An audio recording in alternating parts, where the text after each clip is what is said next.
produced world-class diplomats who just don't only make Pakistan proud, but they also contribute immensely to the global peace and security, serving with international organizations such as the United Nations. I'm happy to note that the Academy not only caters to training needs of officers of the Foreign Service of Pakistan, but also catering to the training needs of diplomats from friendly countries, equipping them with required skills to meet the challenges of the modern day. It is a matter of great satisfaction for me that despite the challenges faced by Pakistan at the domestic and international levels, we have been successful in advancing our foreign policy interests.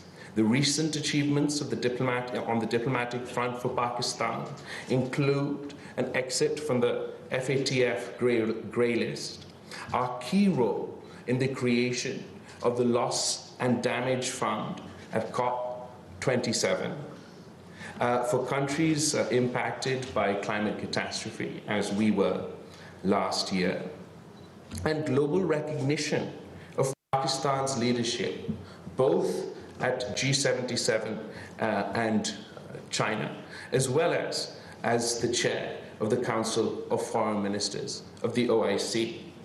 Since this government took office, we have been arduously working towards the betterment of relations with all international partners.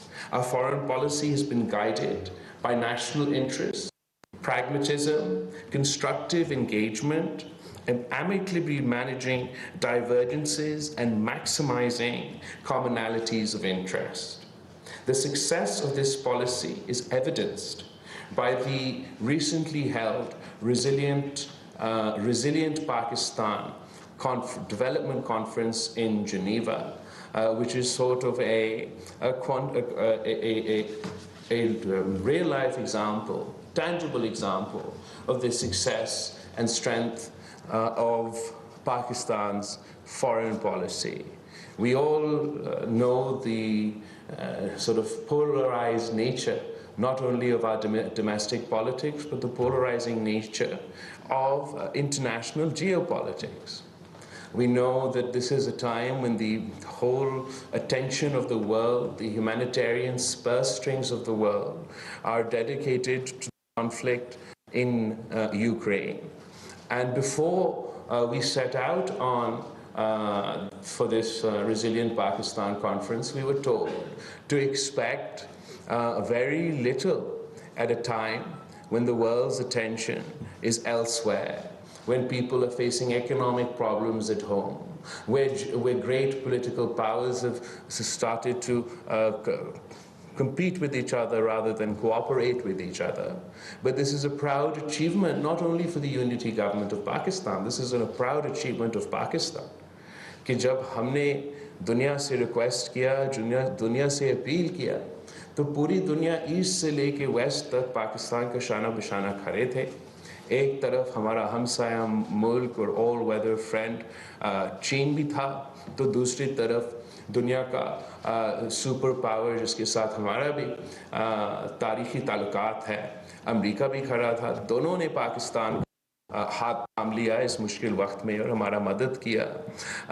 और ना सिर्फ फिर हमारा obviously जो Islamic brotherly countries है, जो middle eastern countries है, उन्होंने साथ दिया, जो यूरोपियन कंट्रीज़ है उन्होंने साथ दिया, जो एशियन रीजन के कंट्रीज़ हैं उनके तरफ से सपोर्ट आया। तो पूरी दुनिया ने इस मुश्किल वक्त में अगर पाकिस्तान के साथ दिया है इस हाइपर पोलराइज्ड जियोपॉलिटिकल टाइम में, तो ये पाकिस्तान का फॉरेन पॉलिसी का कामयाबी भी है और टेस्टमेंट के हम जितना वसाइल हमारा हमसाया मुल्क अपना फॉरेन सर्विस में लगाते हैं, शायद हम उतना वसाइल नहीं लगा सकते हैं, लेकिन कम वसाइल से सेम अगर ज़्यादा मेहनत से पाकिस्तान की जो diplomats हैं, they have proved time and time again, not only our older generation, but I must say our younger generation too has now proved that they consistently outperform and punch above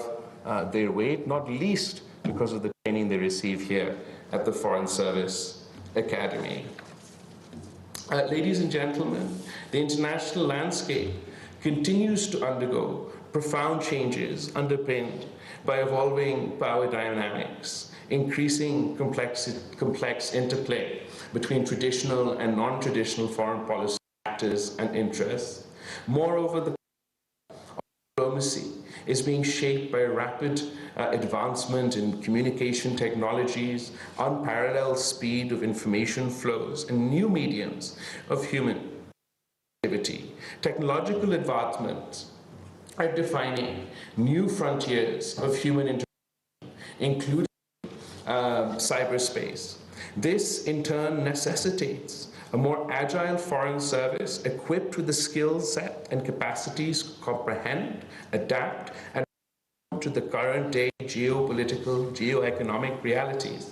It is imperative to embrace new tools, new technologies, which can act as a force multiplier for shaping and disseminating narratives, identifying opportunities for economic linkages and markets for export, as well as improving services for Pakistanis residing abroad. In this regard, a process of reform has been initiated with the aim to better change management, both from policy and an administrative perspective at the Ministry of Foreign Affairs. And as young entrants to the fraternity of the Foreign Service, I would call upon the new graduates present here to focus on a few questions. First, that as Pakistani diplomats, you are expected to be skilled navigators of electronic, print, and social media in order to protect, promote, and sustain national narratives in the world. Secondly, transforming variables of national power while political issues dominate global politics. Economic is becoming increasingly important. Today, economic relations essentially govern multilateral and bilateral diplomacy. This calls for sound understanding of the global economic systems and international economic trends. You must retain clear understanding of Pakistan's economy and its needs and strive to fulfill those through diplomatic efforts. Third, emerging challenges such as climate change, public health, water, energy, food security, also with the evolving global developments. Pakistani diplomats must remain cognizant challenges and catastrophes and crises contain opportunities. You have a great responsibility to respond to the developments and strive to enhance Pakistan's strategic space in the international arena.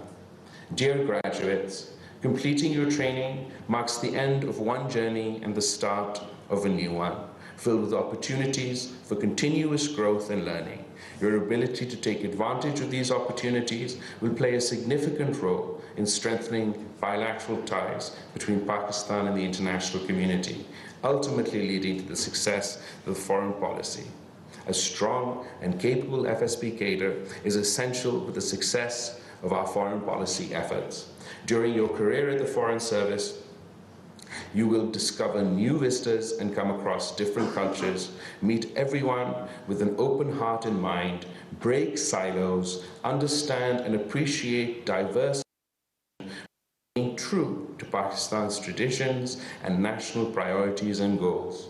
I have high hopes from the nation's youth, who have a key role to play in paving the way for progress, prosperity, and peace and harmony in the region and beyond.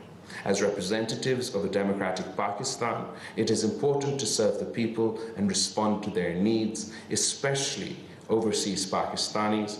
With a commitment to doing your best and serving the nation with excellence, you can fulfill the high expectations of the people of Pakistan. Training can only show you the path to success. The journey to this success is your own. With hard work, integrity, honesty, and commitment, you can help shape a bright future for Pakistan. You have my best wishes and prayers. Ladies and gentlemen, I'm happy to note that the Foreign Service Academy has a strong commitment to staying ahead of the curve and producing diplomats equipped to meet the changing needs of the world. I'm confident that the FSA will continue to produce outstanding diplomats who will uphold the tradition of excellence in representing Pakistan on the global stage. I assure you of my full support, Director General, to further strengthen the FSA as a premier institution of learning in diplomacy and international relations. Thank you and congratulations.